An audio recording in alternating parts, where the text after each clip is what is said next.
The next morning, the palace was unusually quiet. Servants whispered. Advisors watched from a distance. Everyone knew something was happening, something the king himself had ordered. Lyanna arrived at the palace with Adrian by her side. She looked nervous but determined. The queen greeted her gently. The king did not. He stood tall, hands behind his back, eyes cold. "Lyanna," he said, "if you wish to be part of this family, you must prove you are worthy of the crown prince." Adrian stepped forward immediately. "Father, this is unnecessary." The king raised a hand. "You want to choose your own path, Adrian?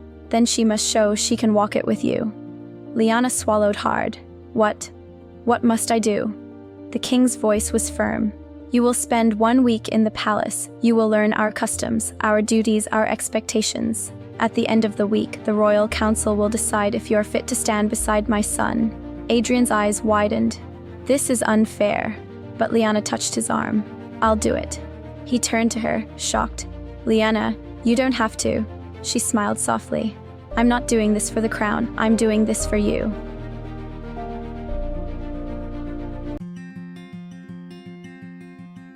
The queen personally oversaw Lyanna's training. She taught her how to walk with grace, how to speak with confidence, how to sit at formal dinners, how to greet foreign guests. But she also taught her something deeper, how to remain yourself in a world that will try to change you.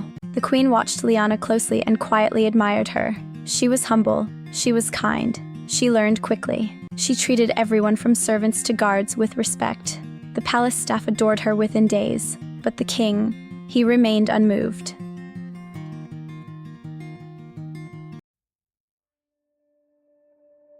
On the 4th day, the king secretly ordered a test. He instructed the palace staff to accidentally spill water in the hallway near Lyanna's room. When Lyanna stepped out, she saw 2 maids struggling to clean the mess. Without hesitation, she knelt beside them. "Let me help." The maids panicked. "No, my lady, you're a guest." "It's fine," Lyanna said with a smile. "We're all human." She cleaned the floor with her own hands. The king watched from a distance. For the first time, his expression softened.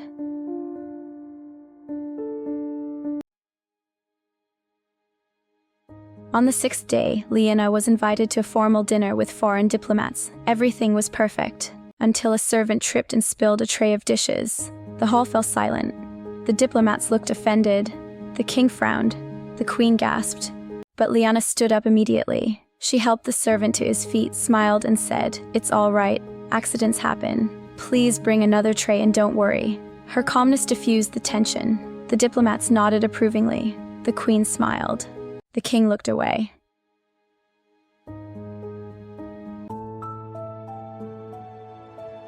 On the last night of her trial, Lyanna sat alone in the palace garden. Adrian joined her quietly. "You've done more than anyone could ask," he said softly. "If they don't accept you, I'll walk away from all of this." Lyanna shook her head.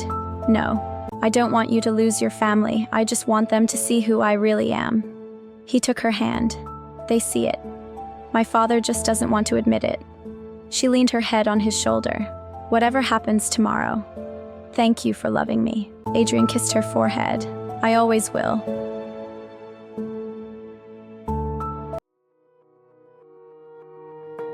The next morning, the royal council gathered in the throne room. The king sat in the center, the queen beside him. Adrian stood behind Lyanna, his hand on her shoulder. The king spoke first.